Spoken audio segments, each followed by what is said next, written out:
We are joined today by author Randy Ross, who's going to talk to us about the Tales of a Reluctant World Traveler, the latest in our Go Places at Your Library series.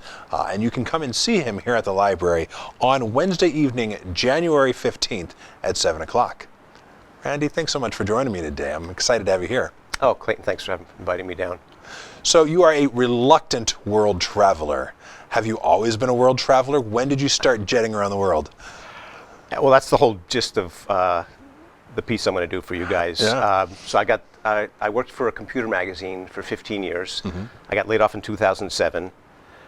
Soon after, my girlfriend moved on. So I was a little depressed. I'm moping around the house. I'm moping around the local coffee shop. I go to the local bookstore, and I find myself in the travel section. Mm-hmm. And I start thumbing through, the rough guides and the Lonely Planets. And, they've got these gorgeous pictures. And you can also start smelling the coconut suntan lotion and hearing the shrieking of birds. So I kind of fell under the spell of the books, and I went ahead and booked a trip, a 4-month solo trip around the world. Actually, there were a bunch of issues, because basically I had a miserable, rotten time for large portions of the trip. From the beginning, even it was cursed from the start. Even before the trip. Oh, it does. I mean, starting with being dumped, it sounds like, is how you were kind of couching that. Yes. That's a rough way to start. It's a rough way to start, but that kind of propelled me to get out of Boston for a while. Yeah. Okay. Doors closed, doors open. Yeah. Yeah. Well, in theory. Yeah. So some of the issues with the trip is I had not done much traveling before this. Okay. I was 48 years old. Most people do a trip like this, like in their 20s. Right. Yeah. They graduate college and get a Eurail pass. Yeah. Right. Exactly. So I hadn't done much traveling. It was your time. You decided. It was waited long enough. Yeah. It was kind of an impulsive decision. Okay. And a lot of the research I did after I bought all the tickets. Don't ask me why. And I start, looking around the internet, and I start finding all this stuff about all these ghastly diseases. Of course, right. Yeah, that's what the internet is great at. Yeah, fabulous. But I'd already booked all the tickets, so I went anyway. Okay. And most people, they go on an exotic trip and they come back and they're raving about the food and the accommodations and the sights and the local people. It wasn't your experience, huh? That wasn't my experience. Also, a thing I found is if you kind of drill down, if you start, after they're done raving about, justifying all the money they spent and all the time, if you really start asking them questions, they'll say, actually, I was kind of glad to get home, and the beds weren't comfortable, and I got sick, and I really wouldn't do it again. Right. Have you traveled since? Yeah, actually, I haven't done a trip like this, and I would never do this again. No. So this is 4 months of solo travel. That's a long time. That's a long time, and I think you don't know if you're configured to do it until you actually do it. Yeah. So 2 weeks into the trip, I wanted to come home. 2 weeks. 2 weeks. Yeah, I was in Venezuela windsurfing. I was like, you know what? I'm ready to go home. That sounds rough. I don't know. Windsurfing in Venezuela sounds pretty as plum. Well, one of the issues was I went off season. Okay. These are some of the things I didn't know before I booked the trip. So you got cheap tickets, but I had cheap tickets, but there was nobody there. Right. So I was supposed to be going to kind of this Club Med thing, and there was nobody there but me. Right. That was fine for a couple of days, and then after a while, I was like, where are the parties? Where's?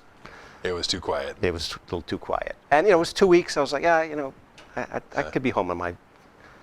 I remember I was in Costa Rica once, many years ago, and met a couple who were from Australia and were doing like a 6-month tour. They'd like quit their jobs and were bouncing around, and was talking to them. My wife and I were there together, and we were talking to them about what they were going to do next.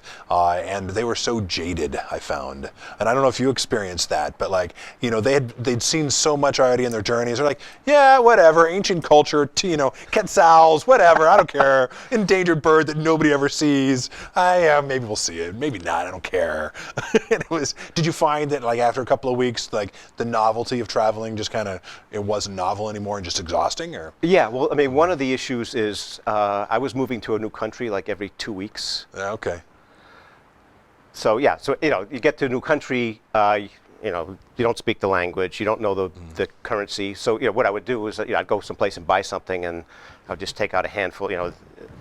Here, take my money, please. Yeah. So if they gave me some change back, that would be great. And you don't figure things out until several days. Several days. Yeah. And then you move on to another place, which is exciting and fun, but it does start to wear on you. And And there's kind of a burnout that happens. I've read about this in some of the guidebooks. And this is one thing that was in the guidebooks before I left. They mentioned, after a couple of months, you may start feeling some burnout. So take some time off and book yourself into a nice hotel and just relax. And I did that. Actually, I did it in Saigon, which is now Ho Chi Minh City. Right. So I got there. I was just tired of traveling, tired of staying in all these cheap accommodations. I was staying in youth hostels. Right. 4 months, you got to do it on a budget. Yeah. I was not staying at Hyatt Regencies every night. Right. So when I got to Ho Chi Minh City, finally I was like, you know what, I'm burned out, and I just booked myself into a decent hotel, and I stayed there for 2 or 3 days and didn't come out. Yeah, and just pampered yourself. Yeah, recharged, and then it was back to the youth hostels and guest houses. Yeah. And one of the issues is when you hear the term guest house, doesn't that kind of sound like something in Vermont? A bed and breakfast, charming, exposed wood and plush mattresses. That's not things I'm worried about bumping into. Yes. Yeah, that's not a guest house. Guest house is cheap accommodations. I have a whole section in my presentation on guest houses and a recommendation from Lonely Planet. That was not a good recommendation. No. Well. No, they made some errors. There were some errors in the guidebooks, which also. So this was not my fault. Some of the travel literature just led was wrong. astray. Wow. It was just wrong. Okay. They were just errors. Yeah. So. Have you thought about doing anything to correct those errors? Have you written for guidebooks or let the people know at Lonely Planet that you have a few choice words for them and their suggestions? No. But you just wrote your own book. No, actually, there was a book that came out in soon after I got back called Do Travel Writers Go to Hell? Okay. It's a nonfiction book, and it's about a Lonely Planet writer. So he's supposed to go to Brazil, young guy, early 20s. He's supposed to go to Brazil and write about a portion of the country. Right. So he gets down, what they do apparently is they would give them a budget. Here's enough money for 3 months, go write. So he gets down there, he blows all the money in a week. So he just starts making things up. So you wrote your book, God Bless Cambodia. Yeah. When did you publish that? That's fairly recent. Yeah. Well, that's also part of my presentation. So it took me a couple years to find a publisher. Yeah. I think you know how the process works. If you want to get a big publisher, you need to get an agent. Right. And I tried to get an agent, couldn't get one. And the next step is you send the book, you're your own agent, and you send the book out to smaller presses. Farming it out and getting lots of rejection letters. Yeah. Yeah. So I sent out to 110 agents. Yeah. 7 of them requested the manuscript and didn't want it. So then I sent it out to 5 small presses, and one of them bought it. The Permanent Press out of Long Island. Yeah. There you go. So I did get my book. Yeah.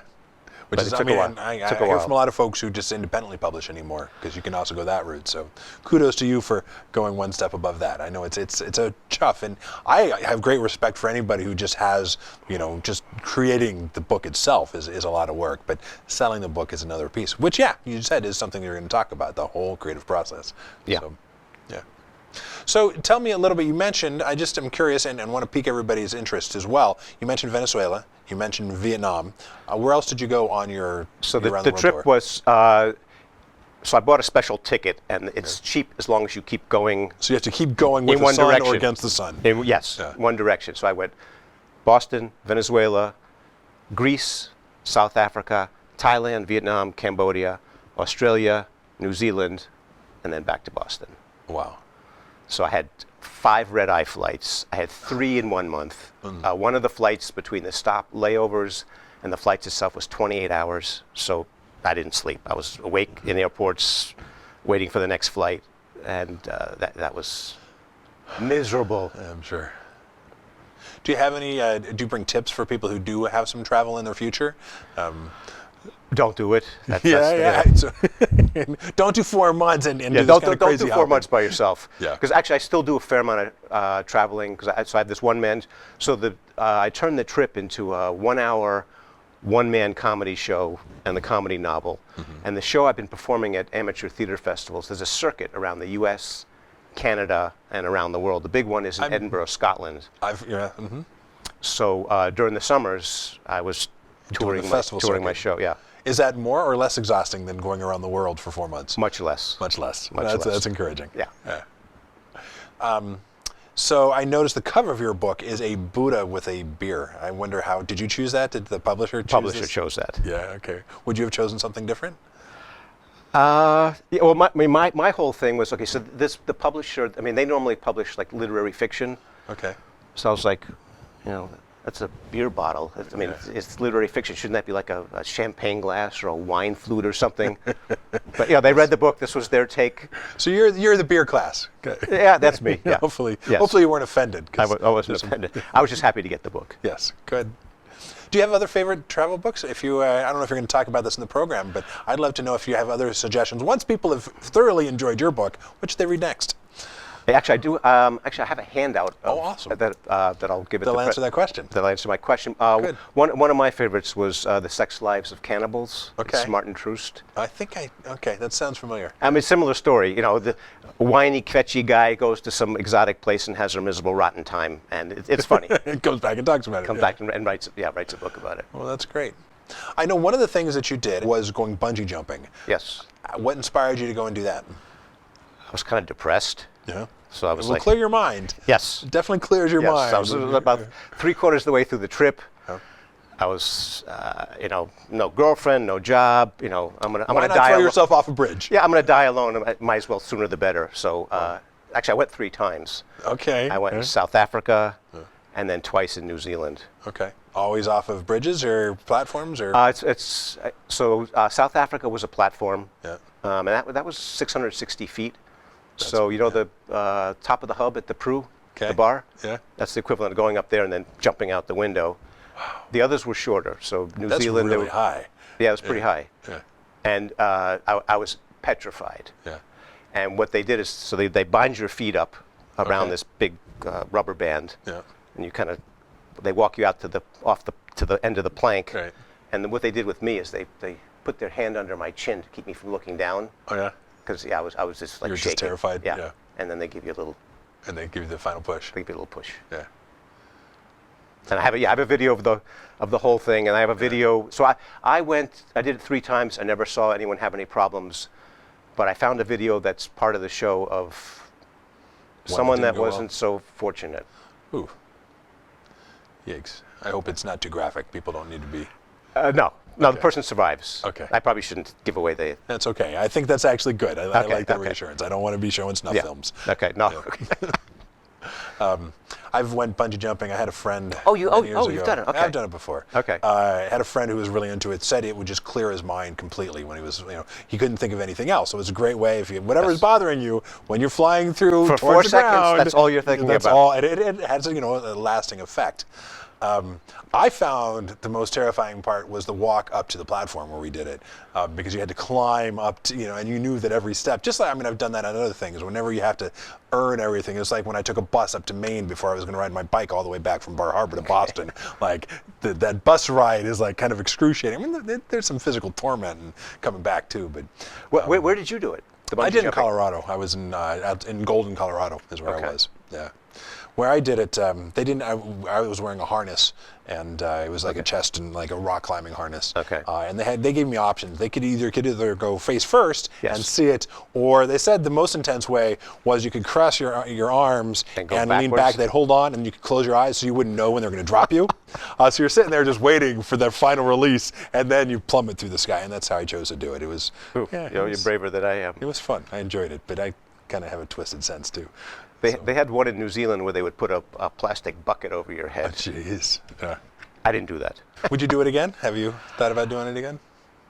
I probably wouldn't do it again. Yeah. No, my brother was he's terrified of heights and doesn't like being in planes either. He had a friend who had a birthday party when they went skydiving, which Okay. I think there's some parallels. I mean, you're falling through space, but instead of having a cord, it's a parachute, obviously. Have you ever tried that? I've done skydiving. This bungee jumping I thought was much scarier because Really? skydiving. I mean, you're up so high, everything looks kind of surreal, Okay. and soft and fuzzy. You're pulling the cord much earlier. Oh, actually, when I did it, they pulled it on. They pulled it Oh, they for pull you. it- Okay. Yeah. The thing about bungee jumping is you can see every rock and every tree and anything that you're going to get it comes up impaled on. quick, yeah. It comes up very quick. Well, I'm sure there are a ton of stories. I'm really looking forward to this program. So thank you for coming and talking to me about it today. And I hope that everyone will come and join us. If you've ever thought of traveling, if you have your own adventure stories and woes to tell, I'm sure those would be welcome. Please come out and enjoy a conversation and a presentation by Randy Ross as his Tales of a Reluctant World Traveler happening here at the library on Wednesday, January 15th at 7 o'clock. I look forward to seeing you there.